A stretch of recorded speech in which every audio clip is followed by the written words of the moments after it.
Ya, agradecer a nuestros invitados también. Tenemos un segundo panel de lujo, creo yo. Así que vamos a invitar primero a Darwin Pailacura, le vamos a dar la palabra. Bueno, yo partí, digamos, por sentarme en la misma silla de mi líder espiritual, Adolfo Villagura. A ver, ¿cómo era el tema? ¿Proyecciones sociopolíticas? Ya. A ver, yo quiero partir, digamos, de que, claro, el proceso de la comisión fue un proceso de negociación política. ¿Ya? Entonces, lo que hubo al interior de la comisión siempre fue una dualidad política de dos sectores, digamos, que estaban, digamos, diametralmente opuestos, ¿ya? Y eso se reflejaba en todas las áreas de la comisión, desde los propios comisionados hasta la integración de los equipos de expertos y de los asesores territoriales, donde todos teníamos, digamos, partimos de una mirada completamente distinta de lo que era el conflicto del Estado con el pueblo mapuche, ¿ya? Lo que era este conflicto territorial. Entonces, yo estoy de acuerdo con muchas de las cosas que se han dicho, que dijo Bellivá, ¿no es cierto?, que dijo Martín, que dijo José, con quien estuvimos compartiendo durante largos meses en la comisión. Sí. Estuvimos durante largos meses en la comisión. Pero claro, quiero hacer el punto de que, digamos, el acuerdo, lamentablemente o afortunadamente, como quiera verlo cada uno, fue en la medida de lo que se pudo y de lo que era viable políticamente, ¿ya? Y eso también nos lleva a que, por ejemplo, yo personalmente no estoy de acuerdo con una de las recomendaciones finales, que es la número 21, que decía Adolfo, precisamente con el último punto, ¿ya? Que es decir, en todo lo aquello no propuesto por la comisión, que se mantenga exactamente igual la ley indígena, ¿ya? Yo creo que la crisis y la catarsis que hace la ley indígena es mucho más profunda, y nosotros, los técnicos, como nos decía nuestro Peña Adolfo, ya hicimos presente que la necesidad de transformación de la ley indígena es mucho más profunda, ¿ya? Porque los problemas que ha presentado la ley indígena, tanto desde un punto de vista teórico como desde un punto de vista práctico, ya van mucho más allá solo de la cuestión de tierra, ¿ya? Y yo, digamos, ahí quiero ser súper enfático. Nosotros propusimos una serie de modificaciones a una serie de artículos de la ley indígena, ya partiendo desde el artículo 1 en adelante, ¿cierto?, que sería necesario revisar y actualizar, ¿ya? Pero revisar y actualizar, y eso significa que es necesario revisar y actualizar el acuerdo político de Nueva Imperial, ¿ya? Y yo siento que el acuerdo político que hubo en esta comisión, digamos, se queda corto frente a lo que existió en aquel momento, aunque ahora se busca complementar con una consulta indígena que en aquella oportunidad, digamos, en el derecho interno no existía aún, ¿ya? Entonces, el tema de los derechos de los pueblos indígenas, lo dijo hace unos días Nancy Yáñez acá en una ceremonia que tuvimos, esto de los 20 años del observatorio, siempre es una disputa constante, ¿ya?, del ejercicio de los derechos de los pueblos indígenas. Entonces, yo creo que hoy por hoy, digamos, hay dos cosas, hay dos cosas, una cosa buena y una cosa mala, digamos. Por una parte, nosotros creo que de repente la consulta se ha instrumentalizado como la forma de relacionamiento político con los pueblos indígenas. Y eso es un peligro, porque no necesariamente la participación política de los pueblos indígenas se reduce a la consulta, sino que también tiene que ser mucho más amplia que aquello, ¿ya? Pero hoy la instancia que el gobierno ha definido para efectos de que el pueblo mapuche participe, digamos, y sea un actor político relevante e incidente, porque así debería ser de acuerdo a los estándares, ya, es precisamente el proceso de consulta. Y por ello que es importante tener claridad sobre, digamos, qué es lo que la comisión propuso, ¿ya?, y qué es lo que la comisión, o sea, y qué es lo que el gobierno al mismo tiempo va a consultar, ¿ya? Y ahí, digamos, hay algunos que son optimistas y dicen que el proceso de consulta se podía cerrar inicialmente en 3 meses, después, digamos, en 6 meses, después que se va a ejecutar durante este gobierno. Yo en lo personal creo que probablemente se extienda por 1 año, ¿ya? Entonces, o tal vez más, porque es de tal magnitud el cambio que supone en algunos aspectos con respecto a lo que tenemos, digamos, porque además implica tener normas de cierre, aunque sea parcial, digamos, de la demanda territorial, ¿ya? Que podemos estar hablando días y semanas y meses del tema, y probablemente si costó para que 8 se pusieran de acuerdo, yo me imagino lo que significa para que los mapuches nos pongamos de acuerdo frente al Estado, ¿ya? En ese sentido, la consulta indígena lo más probable es que va a terminar cuando exista otro gobierno, o sea, va a terminar cuando exista otro gobierno, y por lo tanto, y al mismo tiempo cuando exista otro parlamento, por lo que probablemente no va a ser este gobierno, o en el mejor de los casos va a alcanzar a enviar un mensaje ya al parlamento. Pero es muy probable que ese mensaje también lo envíe el futuro gobierno. Entonces, cuando yo quiero ir a cuáles son las proyecciones políticas, bueno, tenemos que ver, digamos, la dualidad política que existe aquí, ¿ya? Y tenemos que ver cuáles son las proyecciones políticas que nosotros tenemos como mapuche internamente, la orgánica primeramente, ¿ya? Y en segundo lugar, cuál es la, digamos, operatividad política que existe al frente, cuál es el actor político que existe al frente, que es el Estado. Entonces, ahí cabe cuestionarse también, en donde también tenemos posibilidad de influir, bueno, ¿quiénes queremos que nosotros que sean los próximos actores políticos? Porque en gran parte, digamos, el éxito o el fracaso del proceso que se avecina depende de ambos factores. Ya, por una parte, digamos, la capacidad que tenga el pueblo mapuche de volver a organizarse territorialmente, ya, o de reorganizarse, porque nunca hemos dejado de estar organizados, pero a veces más, a veces menos, digamos, dependiendo de los procesos del momento histórico, ¿ya? Y por otra parte también ser capaz de visualizar quién tenemos al frente y a quién queremos tener al frente. Ya de eso va a depender en gran medida, desde mi punto de vista, digamos, en qué decantan todas estas recomendaciones, porque lamentablemente las recomendaciones son recomendaciones, o afortunadamente, insisto, como lo queramos ver, ¿ya? Pero no son vinculantes. Entonces tiene que todavía haber un diálogo político mucho más profundo, disculpe, para decantar este proceso y si en definitiva, digamos, logramos modificar la ley indígena, o tener una nueva ley indígena, por ejemplo, ¿ya? Que están esas dos posturas también, ¿ya?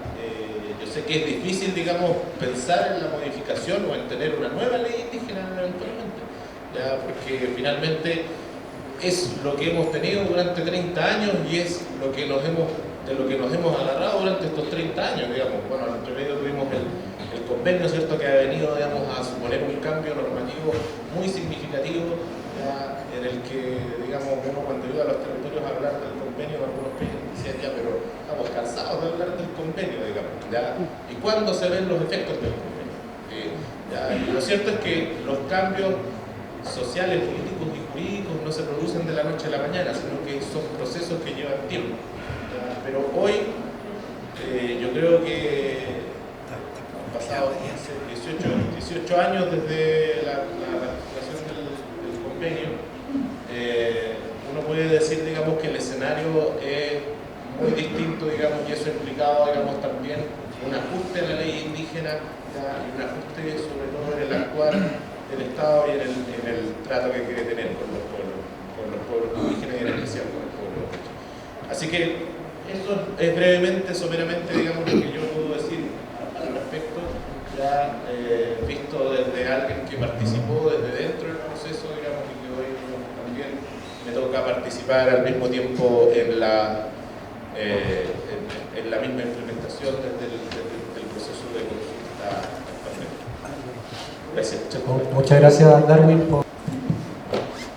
Mai kumpulanien kumpuche mai ta impo nyanya male palo wachante tapodomu ta tuwachina tamu no tumle ke la inta domu dai muta wachante bentan domu pelen bimo pelen pemishimai cabea yuclia inkinyapchin. Primero, como los tiempos son bien escaso, quiero saludar a cada uno de los lamianes que hoy día están participando. Creo que este es uno de los tabunes que van a venir o que vienen. Por lo tanto, tampoco quizá hoy día podamos explayarnos y decir todo lo que estamos pensando. Quiero agradecer al observatorio, a Nano. Me convenció de asistir hoy día en este tabú. También a los lamianes de la Universidad Católica, especialmente nuestros lamianes mapuche que han llegado aquí en esta casa, porque son contextos políticos que tenemos que señalar bien claro, marcar aquí la mía. Primero, cuando se discutió la ley indígena actual, lo discutimos en un contexto político totalmente diferente al de ahora. Y en aquellos tiempos, la que éramos, yo no era mamá todavía, pero pensaba ser mamá, pensábamos que nuestros hijos, nuestras hijas, llegaran a estas universidades a estudiar y fueran profesionales y también se pudieran quedar en estos espacios para que pudieran entregar quimo. Y en ese contexto yo, la verdad es que quiero saludar a los lamienes, a mi lamien Luz Marina, que está ahí, lo veo, una lamien doctora, que lo hemos visto, pero también felicitarle, porque ella salió de acá.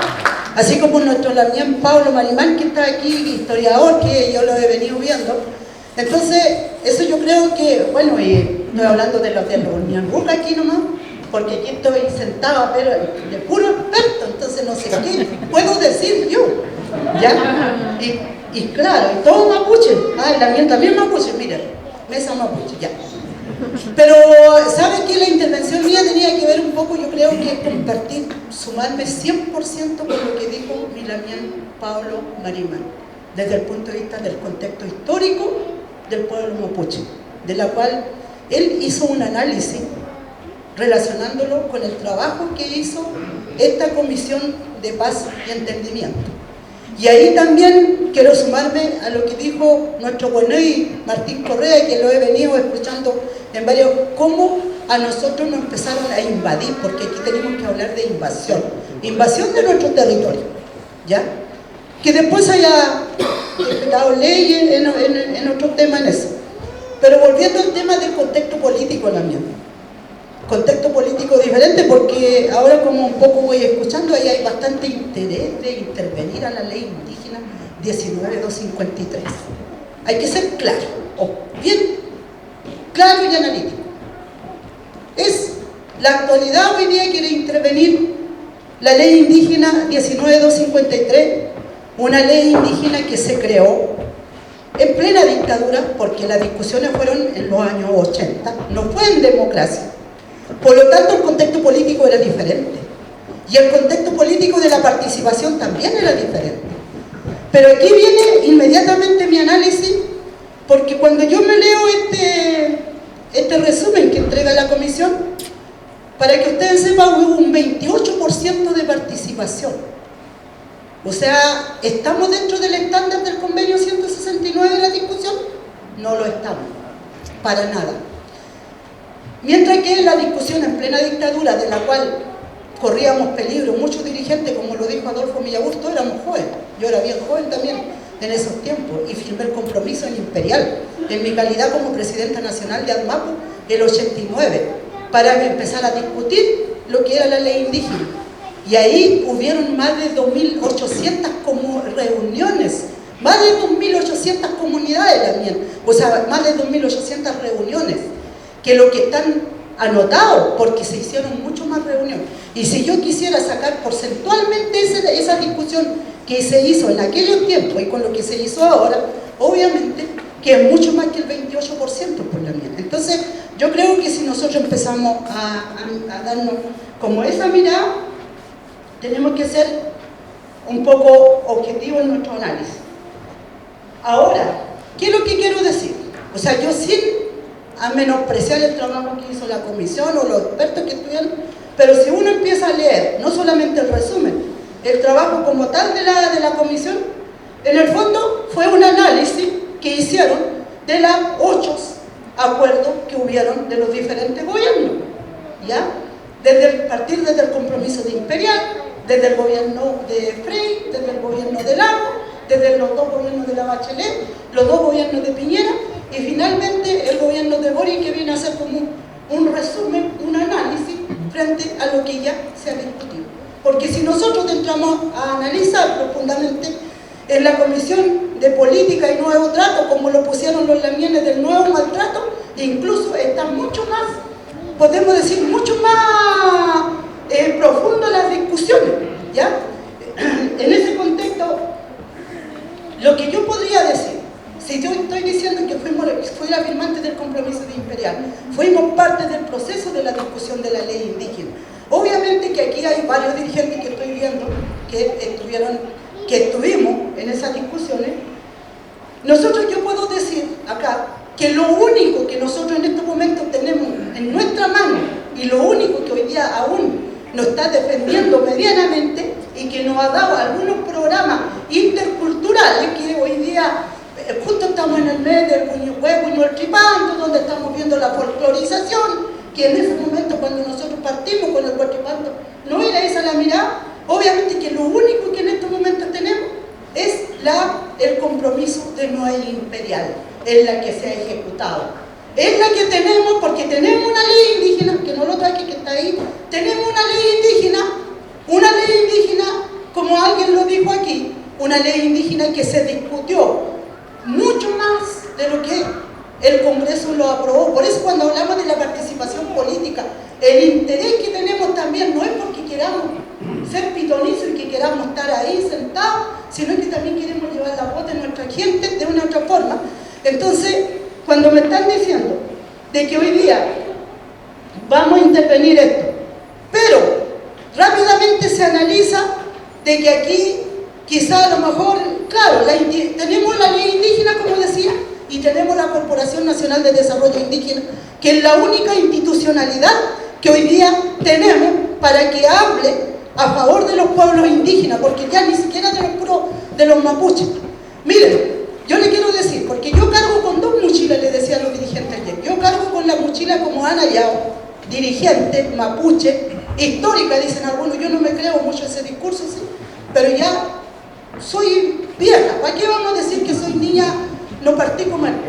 Y cargo también con la mochila de consejera nacional electa por las comunidades, porque aquí hay dos modalidades de consejero, electo y consejero de gobierno. Por lo tanto, yo hoy día no puedo no representar y no ser fiel a las comunidades que a mí me dieron su voto y que confiaron conmigo. Y en ese contexto, cuando tenemos una CONADI, como algunos han dicho, superada, que ya no da más el ancho, obviamente que no da más el ancho. ¿En qué contexto la mía? Porque ustedes saben que desde que se creó la ley indígena, tiene un presupuesto que es un 0.2 o un 0.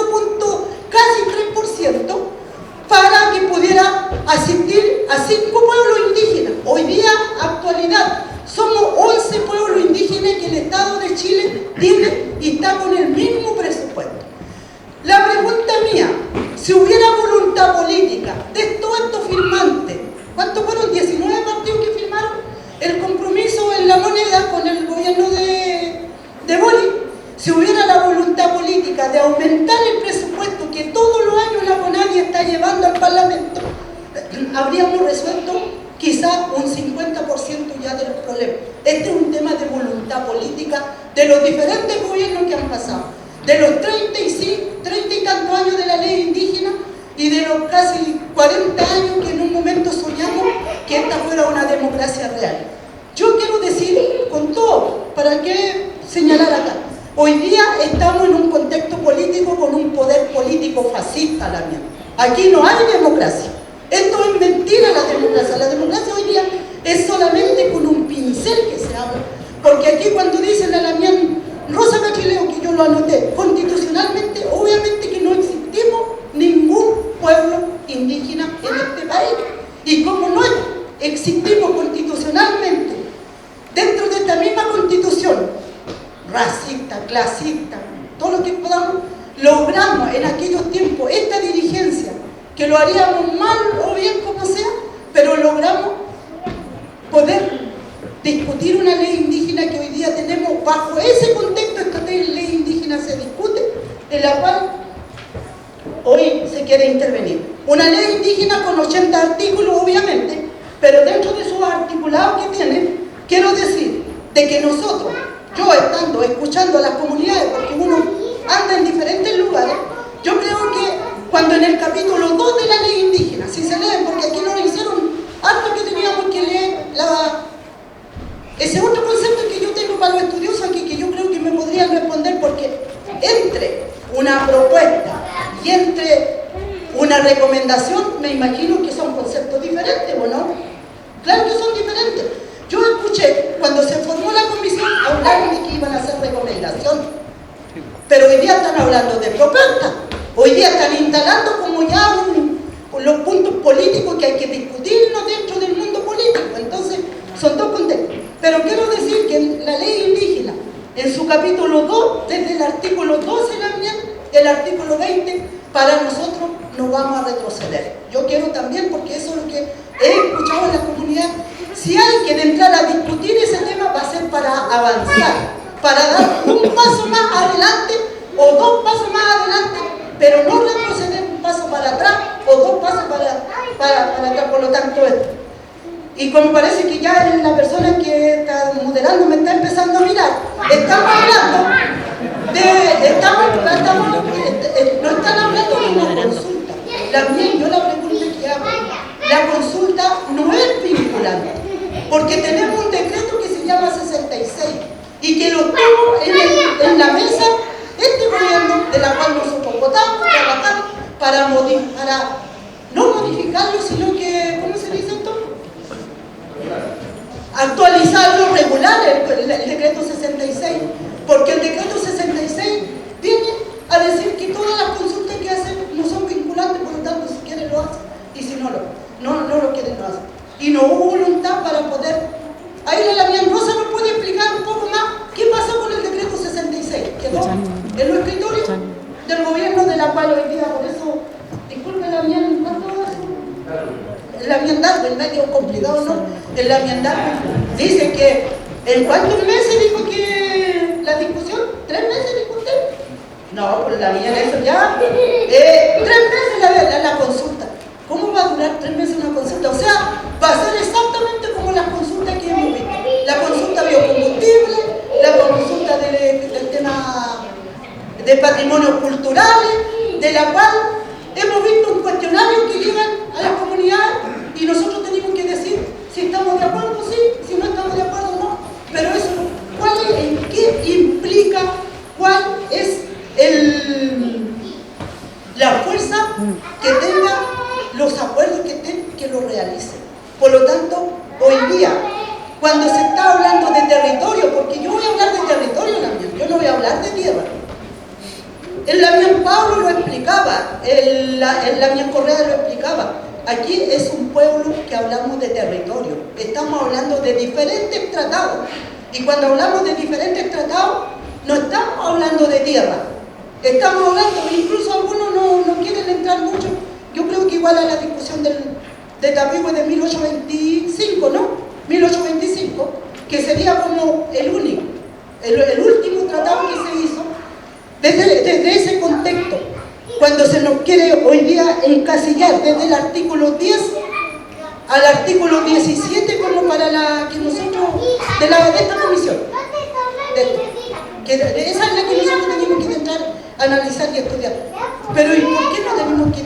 ¿Ustedes creen que la consulta del reconocimiento de los pueblos indígenas en los gobiernos anteriores se hizo bien? No se hizo bien por la mía. Hay harta crítica, por lo tanto, ojo con eso.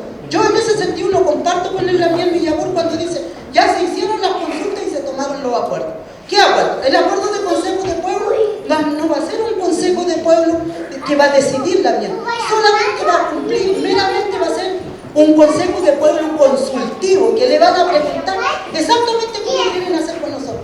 Nosotros somos un pueblo histórico, como decían nuestros historiadores acá, con identidad, con territorio, con idioma, con religión. Entonces, ¿cómo nos van a mirar así como que poco menos decir, mira, ¿saben qué más? Si no somos una junta de vecinos, no somos una población, para que nos vengan a decir si mi calle mía lo quiero con más pavimento o con menos pavimento, o si quiero darle un poco más de metro, un poco menos de metro. No la bien. Si la discusión de la ley indígena En eso sí, tampoco estamos que no sean perfectibles, la ley indígena puede ser, pero en el tema de la creación de comunidades, que yo creo que esa es una gran tarea de nosotros los mapuches, porque no podemos seguir permitiendo que sigan creciendo comunidad hija, una comunidad, otra hija, que al final van como en el 5, y esos son algunos temas que también hay que regular dentro de la ley indígena cuando estamos, porque esas mismas comunidades son las que hoy día están haciendo esta demanda territorial que el Estado lo aumenta, dice, mire todo, más de 1800 comunidades hoy día, ya, sí, pueden tienen fundamento, pero vuelvo al tema de que si hubiera voluntad política de poder aumentar el presupuesto para estos pueblos, para aumentar el presupuesto en el Fondo de Tierra, para aumentar el presupuesto en el Fondo de Desarrollo, para aumentar el presupuesto en el tema de educación, hoy día no estarían lamentando los papás, los abuelos, lo que somos. Imagínense la mía, que quede el 70% de los alumnos, tanto de la enseñanza básica, la media y la enseñanza superior, sin beca indígena porque no hay presupuesto. De 10 alumnos que postulan la miel, solamente quedan 3 con beca indígena porque el presupuesto es lo que... Entonces, nosotros también queremos que nos demuestren voluntad política, voluntad política para que aquí vengan a resolver el tema. Hoy día, perfectamente el gobierno puede decir, a través de un decreto, a través de esto, voy a inyectar más fondos para las comunidades que hoy día están en el listado con aplicabilidad, listo, esperando que le compren tierra. Que el gobierno diga, yo en septiembre, porque en septiembre se entran a discutir, voy a alinear a todos mis parlamentarios que son de mi línea, que son de mi para que ellos me apoyen en el aumento de presupuesto en el Congreso. Oiga, cuando vamos en el Congreso es un chiste la mía, porque en los propios parlamentarios que son de la coalición del gobierno están votando en contra de nosotros. ¿Ustedes creen que, y cuando tenemos un parlamento prácticamente vitalicio, pues, no hay, por lo tanto, en ese sentido, si hoy día como se presentaron, al menos la Lamián Rosa, y pueden haber quizá otros candidatos que van a salir, que hoy día están desafiando el Estado para estar, yo creo que también tenemos que nosotros pensar que tenemos que cambiar el sistema político en este país y el tema de la participación, y tenemos que exigir participación los pueblos indígenas independientemente, porque los escaños reservados lo veo ni siquiera en 5 años que va a estar. Yo creo que yo ya no voy a existir en 30 años probablemente, o si voy a estar allá en mi casa, en el campo, en Talamán, ya ni voy a estar en estas discusiones, quizás recién van a estar discutiendo que iba a haber escaños reservados, porque lo que es la ley indígena también, hace 30 años atrás, muchos de los que están aquí quizás no nos creían, decían que éramos unos par de cabros locos, que éramos unos par de comunistas, que andábamos, y hoy día harto que se han recuperado, harto territorio también, porque el mismo informe dice aquí cuánto el territorio que se ha recuperado bajo la ley indígena 19.253. Quiero terminar diciendo también de que esta consulta o esta información, como dice el artículo, o sea, como dice el convenio 169, tiene que ser libre, previo e informado.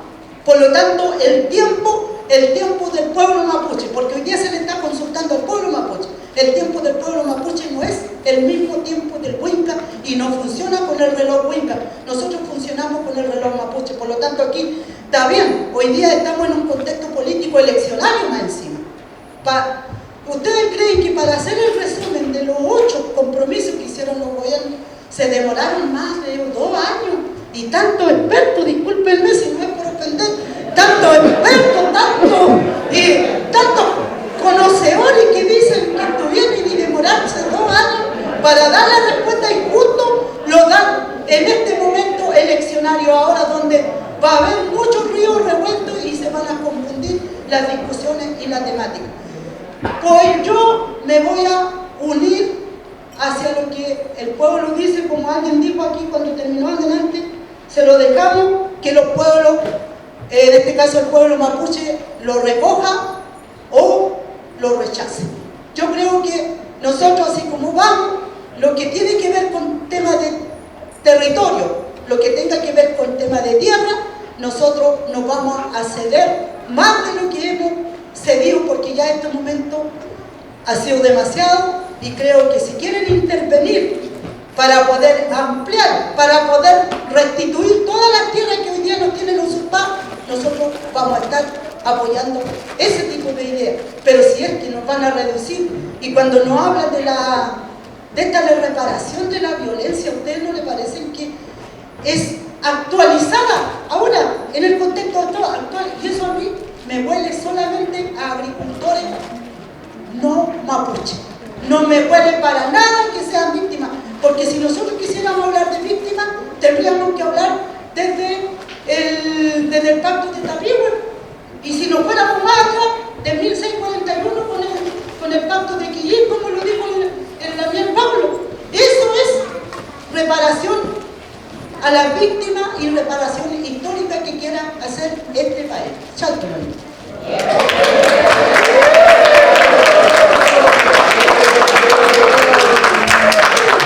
agradecerle también la mirada integral, técnica también, política, social, mapuche. Así que darle las gracias. Darle el paso a Fernando ahora. Mari Compuche, primero muy agradecido por la invitación. Uno de los que vivimos en Mapurrequistán, como dice mi amigo Claudio Alvarado. Siempre es grato venir acá al territorio y poder escuchar también a las dirigencias en vivo y en directo y a través de las plataformas que hoy día nos permiten, ¿no? Sobre todo las redes sociales. Marc Bloch, un historiador francés, escribió un libro previo a la Segunda Guerra Mundial, cuando comenzó la Segunda Guerra Mundial, preguntándose por qué los franceses estaban apoyando a los nazis, ¿no? Y estaban apoyando la ocupación francesa. El libro se llama La extraña derrota, es una especie de Pablo debe conocer, como los investigadores, un libro que de alguna manera trata de explicar, y él se hace las preguntas, un diario de vida casi, porque lo capturan, lo torturan y después lo fusilan durante la resistencia. Y Marc Bloch se hace esa pregunta, la extraña derrota. Yo creo que es una buena pregunta para hacernos como pueblo mapuche luego del proceso constituyente, porque nuestra gente no apoyó el proceso constituyente, no apoyó el 1 en la salida. Gran parte de los territorios con población mapuche en la Araucanía como en Arauco votaron en contra, donde está gran parte de los derechos que el movimiento mapuche y el movimiento indígena latinoamericano ha venido sosteniendo por distintas etapas históricas. Entonces a lo mejor partir de esa enunciación nos puede también ayudar a mirar, creo yo, las cosas de una manera más compleja antes de lo que yo he escuchado de estas dos instancias de la conversación, en lo que ven los puntos críticos de la comisión, la ausencia de la comisión. Por supuesto, cuando se hace un análisis histórico de cómo se generó el despojo territorial, las razones teóricas tienen mucho fundamento, ¿no? Las razones históricas, por supuesto, que van a dar razones históricas, pero las razones políticas, que en la cual se está generando el proceso, son totalmente distintas, creo yo, ¿no? Entonces, compartiendo, por supuesto, todas las reflexiones y todo el trabajo que ha hecho Martín Correa durante tantos años, a quien yo también aprendí mucho de él, donde aprendí a hacer trabajo territorial ahí cuando aparecí, que llegué como un estudiante tesista, y Martín no me conocía y yo le fui a golpear ahí su puerta y me enseñó cómo se investiga la historia territorial. Pero también este va a ser el día que voy a discutir con mi padre, tal vez uno de mis padres fundadores en historiografía, que es Martín Correa, porque tampoco podemos estar todo el tiempo pensando en la historia del despojo, la ausencia, si no nos ponemos a hacer trabajo político para poder transformar esos aspectos. Y ahí donde yo creo que hay una enunciación hoy día política que hay que plantear, por eso que recupero a Marc Bloch, que cuál es la coyuntura de Chile entre el año 2018 al 2025. Dos procesos constituyentes, donde se jugaron las cartas políticas que el movimiento había generado durante todo este tiempo. Algunos tienen la razón política de no estar de acuerdo con la comisión, como fue la convención, como fue la coordinadora Arauco Mayeco o Héctor Yaitul, que se presentaron siempre críticos al proceso constituyente. Y también otros, desde otra barrera, van a plantear que la convención y todos esos derechos venían a dividir a Chile en dos, etcétera, también desde el mismo mundo mapuche. Pero a veces es bueno mirar algunos lugares. Yo creo que Colchane es muy interesante de observar porque también hay el voto indígena, votó en contra del proceso constituyente, no solamente el mundo mapuche, ¿no? También mirar acá cerca, Truchuf, donde la gente también votó en contra del proceso constituyente, ¿no? Salvo Rapa Nui, ¿cierto? Diría que son uno de los pocos lugares que hubo una adhesión al proceso, donde estaban marcados los derechos. Entonces, esa derrota política, esa extraña derrota, recuperando a Mark Locke, ¿no? Creo que nos tiene que ayudar a pensar también sobre cómo nos posicionamos frente a estas coyunturas políticas que se irrumpen y donde, por supuesto, la derecha tiene un proceso de hegemonía, tanto discursiva y política, porque lo que decían durante lo que plantea la derecha de este tiempo es que la gente mapuche no apoya las ideas del movimiento. Eso es lo que plantean en todos lados, ¿no? Y los votos le dan la razón, por lo menos para hacer esa reflexión. Es mucho más profundo el voto indígena, acá José Peñalel lo ha trabajado también en su tiempo, mucho más, u otro para analizar el voto mapuche que para dónde va o qué va. Pero creo que ese es el momento en que nos jugamos un espacio público, la votación, la gente mapuche o la gente indígena en general, excepto tal vez Rapa Nui, van a generar eso. Entonces, ¿en qué estamos? Yo creo que es una buena pregunta para también analizar y no ser tampoco tan autodestructivos, creo yo, con el trabajo que han hecho los dirigentes mapuche en este proceso de reflujo político, en el cual si no se incorpora uno a estos debates, a esta incorporación, entonces la derecha termina finalmente ganando los espacios y debilitándolo aún más para poder generar su objetivo, porque los sectores liberales tienen un objetivo, creo yo, y eso sí yo estoy de acuerdo en lo que hacen los historiadores desde el siglo XIX en adelante. Los sectores conservadores quieren debilitar normalmente todos los marcos jurídicos. Me extraña que nadie haya hablado de la ley Lafkenche, donde justamente una normativa que tiene todos los estándares internacionales y nacionales, que fue una ley de consenso durante un gobierno específico, hoy día se está generando una política de debilitamiento del marco jurídico, que es lo mismo que está planteando, creo yo, la LAMIEN con la ley indígena del año 93, que es lo mismo que creo que se está generando también en este proceso de la Comisión de Paz y Entendimiento. La derecha chilena no entra al tema indígena para tratar de solucionarlo. Eso es lo que yo aprendí acompañando a don Adolfo en la Convención 1, ¿no? Y en la negociación de los escaños reservados, que también la observé. La derecha entra en las instancias políticas para debilitar desde adentro los marcos jurídicos indígenas, para evitar justamente que se genere un empoderamiento de ellos, ¿no?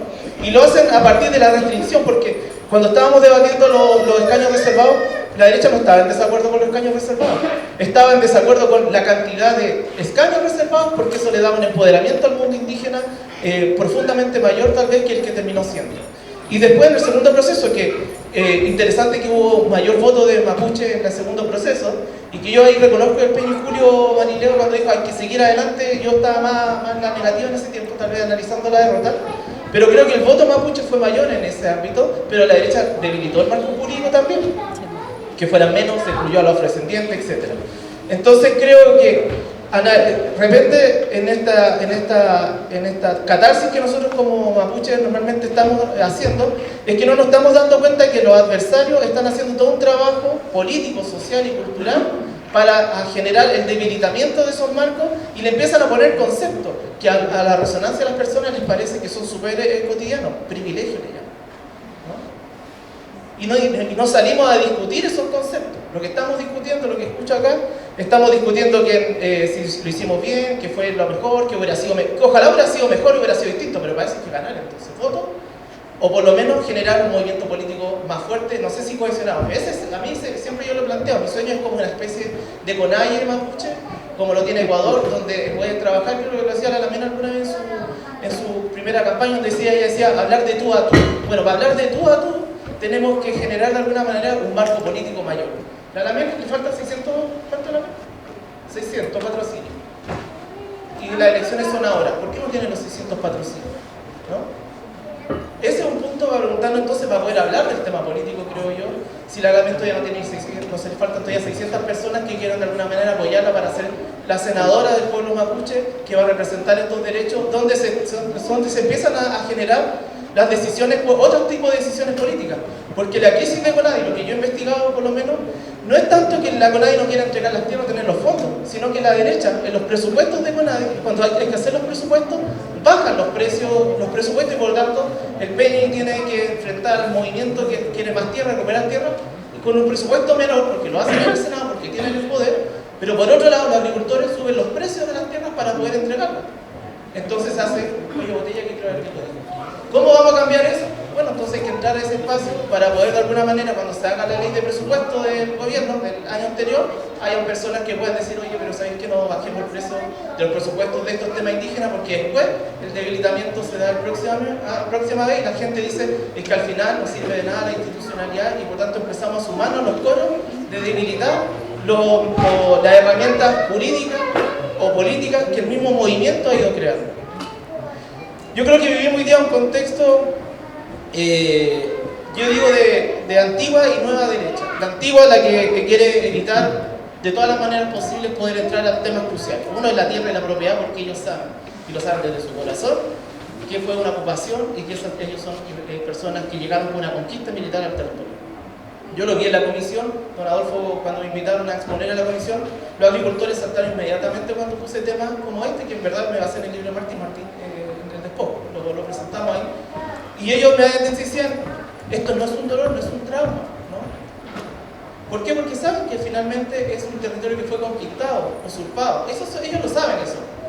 Entonces el punto es que, como lo saben, hacen que los derechos sean restrictivos y por tanto que no sean sustantivos. Y ahí es donde necesitamos, creo yo, un cuerpo político mapuche hoy día para poder generar eso. Porque en eso yo estoy de acuerdo con la experiencia de los dirigentes del movimiento, que la política son negociación y pactos. Y para generar pactos de igual a igual hay que tener, por lo tanto, una fuerza equilibrada, creo yo. Me invitaron a hablar de las proyecciones, medio por las ramas, pero ahora voy a terminar. Bueno, creo que hay algunas proyecciones que me atrevería a decir. Una es que para que esta comisión o las ideas que están planteadas en la comisión puedan poder generar un avance, se necesita un poder político mapuche. Y ese poder político mapuche creo que no tiene que ser dentro de los partidos políticos chilenos. Me parece bien que los partidos políticos chilenos quieran abrir espacios para el mundo indígena, pero en algún momento el colonialismo también de los partidos políticos, tanto de derecha como de izquierda, genera que finalmente los indígenas terminen siendo cupos dentro de sus partidos para su hegemonía como partidos políticos particulares, ¿no? Los escaños reservados también generó un poco ese debilitamiento. Los partidos políticos empezaron a meter a los indígenas de sus partidos para ocupar los escaños y lo que mostró en la elección es que la gente votó principalmente por personas que no pertenecían a partidos. Entonces creo que hay que generar un poder político paralelo y distinto, que de alguna manera negocie como una fuerza mapuche distinta con el Estado chileno y con los partidos políticos chilenos. Lo segundo, creo yo, es que el movimiento mapuche tiene que aceptarse que es heterogéneo. Y en esa heterogeneidad creo que tiene que aceptar las dirigencias que no todos vamos a estar de acuerdo y que el que no esté con una bandera de alguna manera significa que sea traidor, yanacona y todos los conceptos que uno viene escuchando ya reiterativamente desde la década de los 90 en adelante, ¿no? Primero porque son conceptos agresivos, ¿no? A nadie le gusta que aquí los que le llamen yanacona, ¿no? Lo segundo es que dividen más que generen unificación. Y lo tercero es que yo creo que lo que aprendí investigando el mundo mapuche del siglo XIX es que el mundo mapuche se basaba justamente en la pluralidad, digo yo. No ser un equipo de fútbol en el sentido de un solo jugador el que va adelante y que tiene que ser el campeón, sino un movimiento político plural, diverso, y en esa diversidad generar plataformas políticas para generar una consistencia hacia el futuro. Yo creo que esa va a ser una de las maneras de mantener la Comisión de Paz y Entendimiento o algunos elementos que parecen interesantes. Y ahí yo creo que lo que diría yo sobre la Comisión de Paz y Entendimiento es que creo que una de las, superando todas las otras instancias que pueden haber sido mejor, la que hablan de la CEPI y todo el tema de tierra, es que creo que si esta comisión, a diferencia de otras, da posibles soluciones más concretas y reales para poder llegar a una recuperación de tierra, ¿no? En tema económico, en temas sociales, políticos, y también diría yo la capacidad de generar, de adaptarse también a los cambios que hoy día está viviendo el mundo mapuche, porque cuando uno va a terreno, y eso es bueno a veces no vivir en el territorio mapuche, vivir en Santiago, porque uno viene con una visión a veces menos compenetrada, ¿no? Por no vivir justamente en el territorio. Uno de alguna manera es un visitante. Y a veces ser visita te permite escuchar de manera distinta.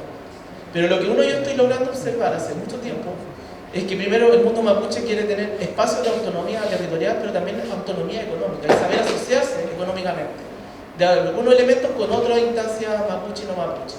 Eso es lo que uno viene observando. Y creo que la derecha y Moreno lo logran entender, son brillones, porque logran poner en la comisión algunos aspectos, yo creo, del libre mercado que están insertos en su visión, ¿no? Pero yo creo que hay un tema que se tiene que debatir con la gente del territorio para generarlo. Lo tercero y último, para no alargarme más, es que diría también que la única manera de poder generar una fuerza social y política mapuche, creo yo, o una de las formas, va a ser la necesidad de generar nuevos cuadros políticos mapuches que se atrevan a avanzar hacia los espacios electorales, en una primera instancia, social y cultural, porque vemos también que hay otro avance, y eso yo creo que es interesante, que a lo mejor no pasa solamente por Conadie, sino que también uno puede ver que la revitalización lingüística del Mapu Sur no necesariamente está pasando hoy día solamente por las instancias estatales. Hay proyectos y de colaboración de Mapu por fuera, hay talleres, yo veo a hermanos y hermanas de historiadores y historiadoras que se están conformando por fuera también de la red del Estado. Entonces yo creo que hoy día hay que crear una especie de movimiento que tenga esos dos espacios de alguna manera para proyectarlo y desarrollarlo.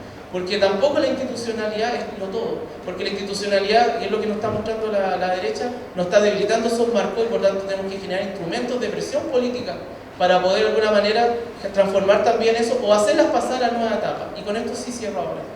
Los derechos, creo yo, no son restrictivos, son sustantivos. Yo lo que yo siento de un tiempo a otro es que nos están generando todos los derechos ganados, porque el movimiento mapuche que ganó desde la década de los 90, bueno, del 80 mucho más atrás, pero que con los 90 se logró institucionalizar o llegar a un marco jurídico potente políticamente, hoy día se están debilitando y no están haciendo que estos derechos sean restrictivos. Por eso yo creo que la ley Lafkenche es el símbolo hoy día, de alguna manera, de esta confrontación que hay, ¿no? Como tal, en cómo una normativa que tuvo todo un consenso, que se ocuparon todos los instrumentos internacionales, hicieron hacer todo el trabajo político que ellos plantean el gobierno como que hay que hacerlo, hoy día están generando un proceso restrictivo de esos mismos derechos para debilitar los marcos jurídicos. Yo creo que eso es justamente lo que responde a la derrota de los procesos constituyentes, y yo creo que si no analizamos desde ese eje, vamos a terminar entonces generando discursos, creo yo, que tienen toda la razón teórica, por supuesto, pero la razón histórica, por lo menos en este momento, está en otra batalla social y política. Eso lo diría yo como para poder complementar la conversación. Chao, Tomás.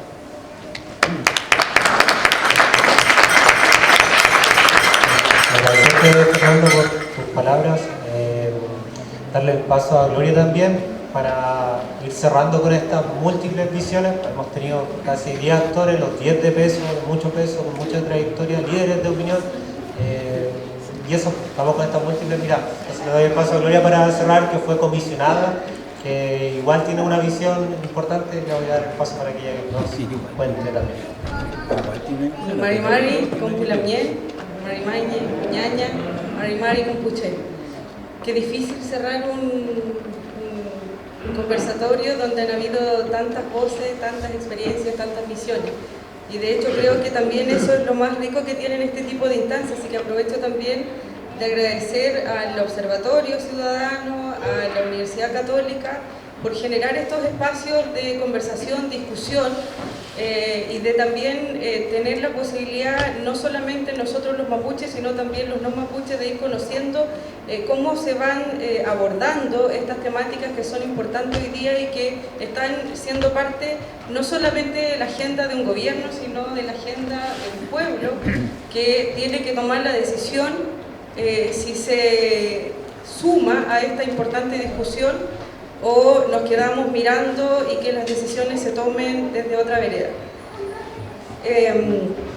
Primero quisiera señalar que la comisión de la cual yo fui parte es una comisión que estuvo conformada por 8 personas con orígenes distintos en términos de transversalidad política, en términos de origen, en términos de experiencia inclusive.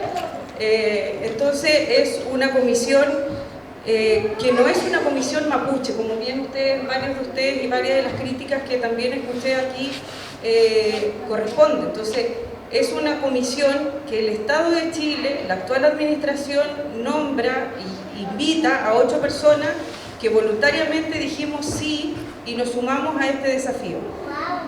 Por lo tanto, cuando me refiero a esto, con esto quiero decir que las recomendaciones que están planteadas en el informe, que imagino yo cada uno de ustedes ya conoce, son recomendaciones negociadas, son recomendaciones que se discutieron una a una en este espacio que significó la comisión. Esta fue una comisión política, transversal, una comisión negociadora, una comisión que a quienes le mandataron recomendar una hoja de ruta de solución para que el Estado de Chile de una vez por todas se haga cargo y busque soluciones al conflicto histórico que arrastra con el pueblo mapuche. Fue precisamente una de las cosas que se nos pidió, que fueran conversadas, medianamente consensuadas con los distintos actores incumbentes en las 4 regiones. Por supuesto que la totalidad del diálogo que se hubiera querido o que se hubiera esperado o que muchos de nosotros hubiéramos querido no era posible. Si bien es cierto, fueron casi 2 años de trabajo, fueron 2 años de trabajo en donde se conversó con muchas personas, comunidades mapuche, autoridades ancestrales, organizaciones mapuche que están en los espacios urbanos, el sector político, parlamentario, gobernadores, personas de los gremios productivos de cada una de las regiones, y también miramos mucho la experiencia internacional respecto de cómo otros países que también han vivido conflictos de esta naturaleza han sido capaces de encontrar soluciones reales a los tiempos actuales al conflicto que vive el pueblo mapuche con el Estado de Chile. Y en base a esa realidad, en base a ese escenario, en base a esa tarea que se nos encomendó, es que la comisión entrega al presidente de la República y al país, y a ustedes por supuesto, 21 recomendaciones. Yo dividiría en 5 áreas estas recomendaciones. Uno tiene que ver con que estas recomendaciones, y aprovecho de señalar que también es un punto que ha aparecido en este conversatorio, aprovecho de mencionar que nosotros no ahondamos en los hechos históricos que llevan a que hoy día tengamos un conflicto que año a año, y a pesar de que han habido, esta la 9ª comisión, el conflicto lejos de solucionarse se ha ido agudizando cada vez más. Y lo que hicimos no fue profundizar en los hechos históricos, sino lo que hicimos fue asumir los informes que hicieron comisiones anteriores, incluido el Verdad Histórica y Nuevo Trato. Porque una de las cosas que además nos dijeron las personas que fueron a las audiencias en las distintas regiones es que de diagnóstico ya estaban cansados, que las distintas comisiones habían preguntado 9, 10, 11 veces qué es lo que el pueblo mapuche quería. Entonces ustedes entenderán que la tarea nuestra no era hacer un nuevo diagnóstico, el diagnóstico ya estaba claro y ya estaba hecho, y lo que hicimos fue asumir precisamente todo el importante trabajo que hicieron las comisiones que estuvieron antes que nosotros. Pasando a estas recomendaciones, yo dividiría, como les decía, en 5 áreas estas recomendaciones, y una de ellas, por ejemplo, tiene que ver, la primera parte, con todo lo que tiene que ver con reconocimiento y derechos del pueblo mapuche. Y ahí hay 2 áreas, diría yo, subáreas que son importantes. Uno que tiene que ver con el tema de la lengua, que es una petición que además, ni siquiera una petición, es una lucha que ha dado el pueblo mapuche por mantener la lengua, por mantener el mapudungún como una lengua que construye, una lengua que nos ha hecho permanecer también en el tiempo. Y por otra parte, creo yo que también esto es muy importante, que es reconocer las formas propias de organización mapuche, que esto tampoco se había podido abordar antes. La misma también Ana Yao decía, en la ley indígena, la actual ley indígena lo que hace es obligar a las comunidades a organizarse como juntas de vecinos, y esa no es la lógica mapuche, esa es una lógica que impone la ley.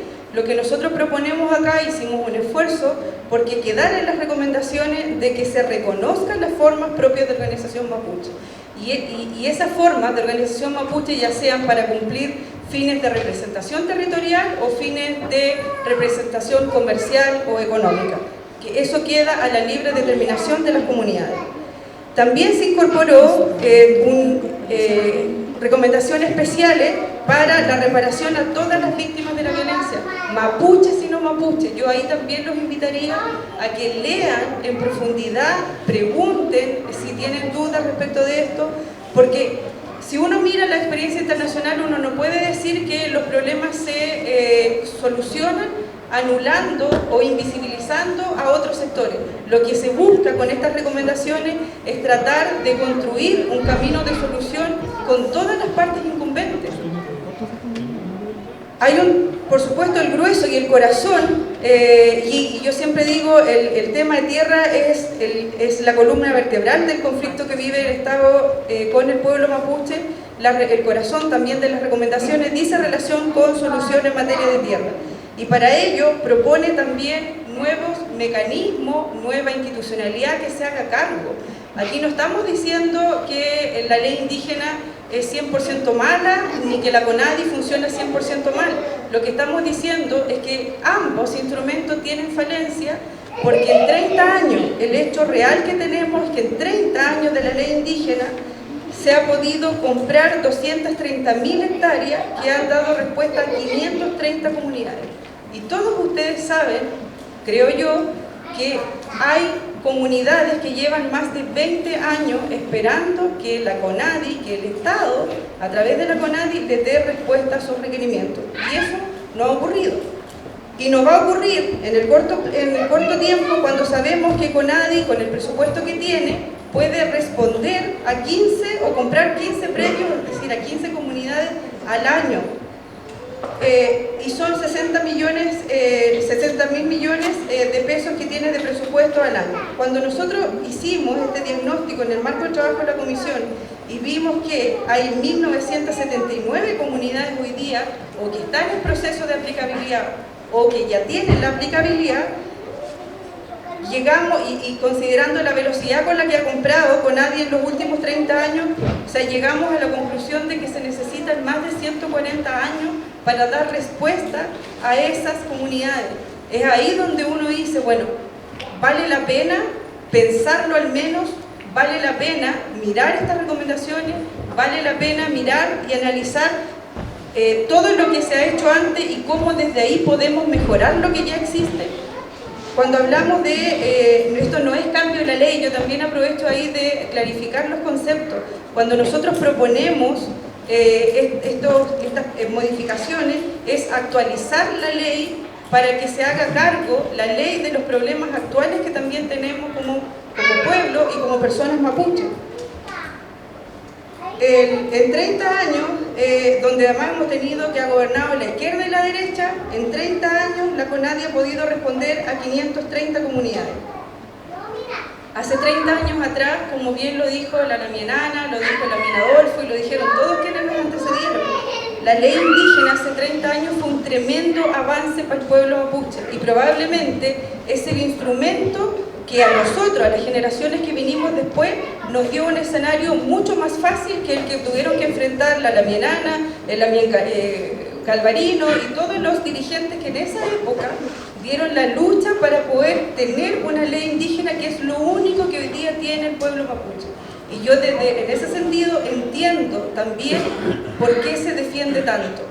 Y hoy día la invitación que les hago es pensar en cómo, con todo lo que ya hemos avanzado, que puede ser poco, que puede ser mucho, que puede faltar muchísimo todavía, para lograr reparar todo el daño causado al mundo mapuche, los invito a pensar cómo hoy día lo que la comisión propone, siendo completamente perfectible todo lo que propone, lo tomamos como una oportunidad para avanzar en los derechos que ya están adquiridos, para seguir avanzando en lo que ya con la ley indígena se ha ganado y se ha avanzado.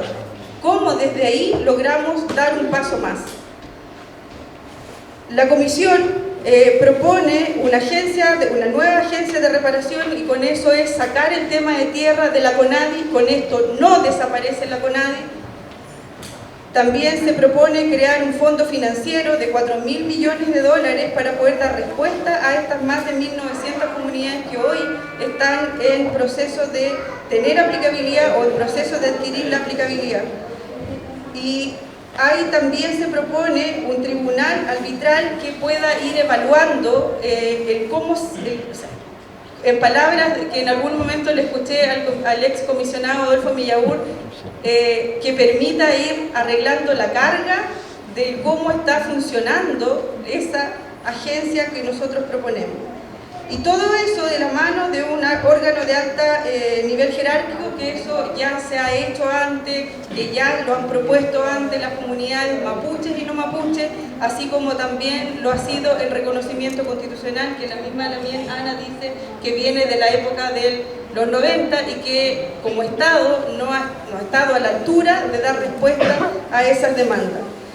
Lo que se hizo en este esfuerzo es tratar de armonizar la ley indígena con lo que establece el convenio 119, es decir, dando pie a de que el Estado pueda reparar al mundo mapuche con restitución de tierra, pero también abriendo la posibilidad, tal cual lo dice el convenio 169, de abrir la puerta para que puedan las comunidades libremente optar a otras formas de reparación.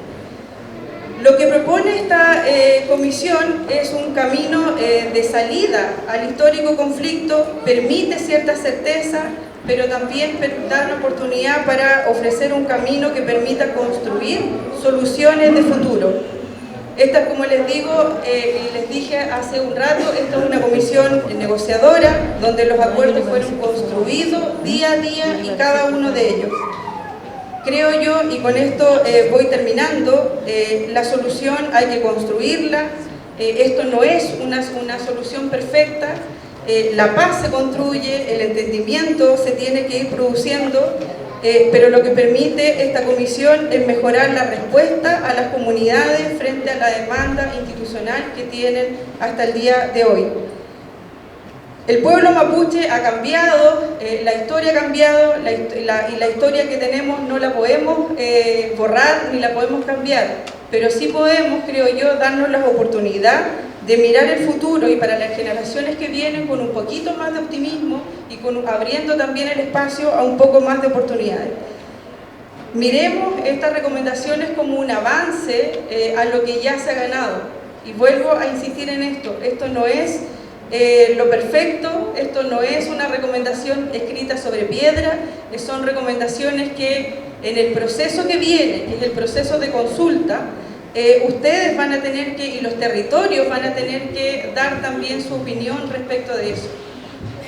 Y la invitación, como les digo, es a esto, las críticas son válidas, pero también tenemos desafíos por delante y tenemos tareas por delante a las cuales nosotros, como personas mapuches, personas de comunidades, personas de los distintos territorios, tenemos que definir y tomar una decisión si nos sumamos a ese desafío o nos quedamos en una vereda. ¿Avanzamos o nos quedamos tal cual estamos? Muchas gracias. Muchas gracias, Gloria. Estamos ante el tema más complejo de la historia mapuche contemporánea.